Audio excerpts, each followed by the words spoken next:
Okay, so last time we learned about Jacobi iteration method for solving matrix federations. So we're still looking at this same example. A equals 5, 1, negative 1, 1, negative 4, 2, negative 1, 2, 6. Okay, so this is our example. And the Jacobi iteration says we're treating the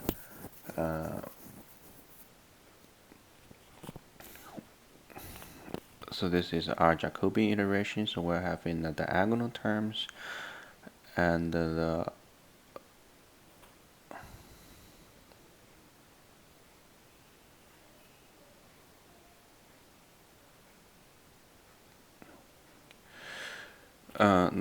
so this was our let me go back to what Jacobi is. So we're having our diagonal term here, and the L is lower and the upper. So this is my B matrix for the Jacobi iteration, and the D inverse B gives the right hand side. So if we write everything in terms of the matrix in terms of the component form, we have this equation. Okay, so but here we're going to learn a new method, so we can improve this a little bit. It's called the Gauss-Seidel method. Is that so? When we're looking at this updating equations one by one, we can see that when we are computing v, right? So the u used here is already updated. So why not use the latest information for u? So we already knew the updated information for u, so we can do that. And then when we're computing w, we already knew u, we already knew v from the previous two steps, so why not use the most recent values?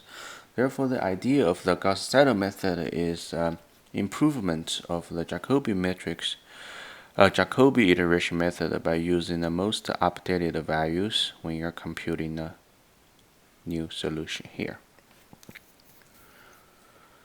Okay, so if we write this into a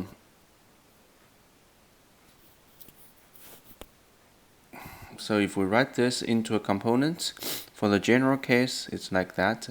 Every time when we're computing the xk, we're using the most updated solution, xk plus 1, right? That was updated previously for all the available solutions. And the other ones that is behind xi, right? So j is greater than I.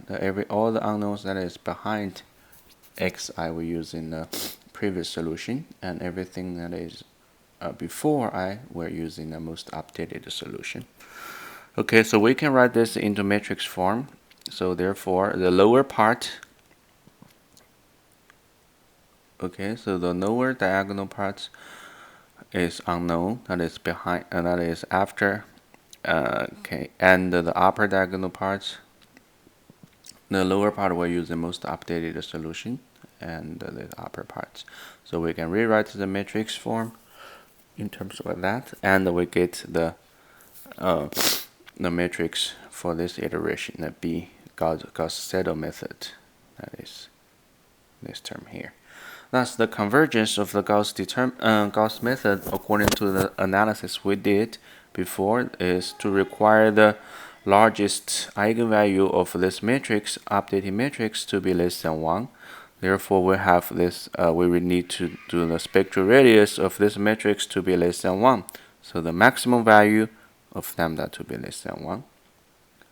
And here, this is a example we had before for this is a boundary value problem. We're solving uxx, and we're using finite difference approximation. So we have that, and we have ignore the boundary conditions. The boundary condition is said to be 0, so we can rewrite everything here in terms of a Gauss-Seidel method. Okay, so everything that is before I is using the most updated solution, and after I using the previous solution, so we have that. Okay, so another method is called SOR, successive over-relaxation method. This is to attempt to accelerate the convergence of the Gauss-Seidel method. Okay, so this is a Gauss-Seidel method in component form. So we have xk plus 1 and some before. If we rewrite this thing, okay, so here we have j is I plus 1. So we can add and subtract component to get xik and plus whatever else is left it. So this kind of thing can be regarded as my new solution is coming from my older solution with whatever corrections is needed. Okay, so this correction is what we add to the updating system. Okay, so we rewrite this component form in terms of my new solution equals my previous solution add corrections. And so here the correction is of this form. Okay, so note here the ij here is I plus 1 because we've added xi back, therefore, and we need to subtract the i's term. Okay, so this one becomes I plus 1 to I. And the SOR is why not add a bigger correction? So here, my xik plus 1 equals xik, and we can have some parameters to control the size of the correction we want to add. So here is we're introducing another parameter. It's called the relaxation parameter, and this is my SOR, successful over relaxation method. And with this parameter introduced, if omega equals 1, we have my Gauss-Seidel method.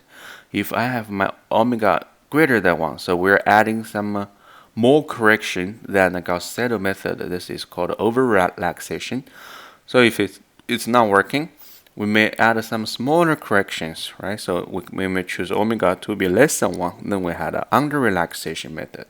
The goal is to choose omega to optimize the convergence rate of this method. Okay, so for hard problems, we often need to under-relax and take omega to be less than 1.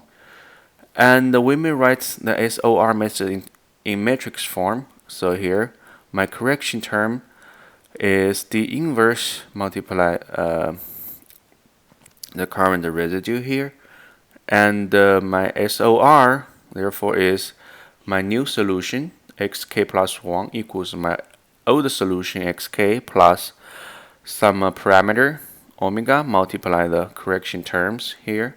And if we reorganize everything and write it in terms of xk plus 1 equals bxk plus this d vector here, then we can easily see what is the updating matrix for the SOR successive over relaxation method is. Okay, so here is of this form. And in order to see when this one will converge, of course, we will require the spectral radius of this method to be, of this matrix to be less than 1. Okay, so we require the largest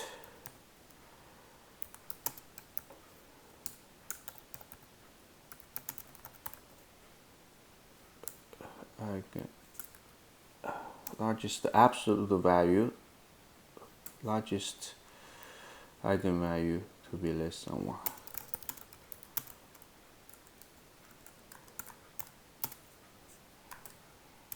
That is lambda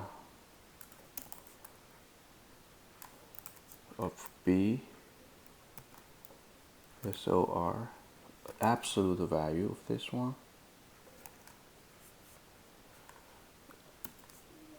to be less than 1. Okay.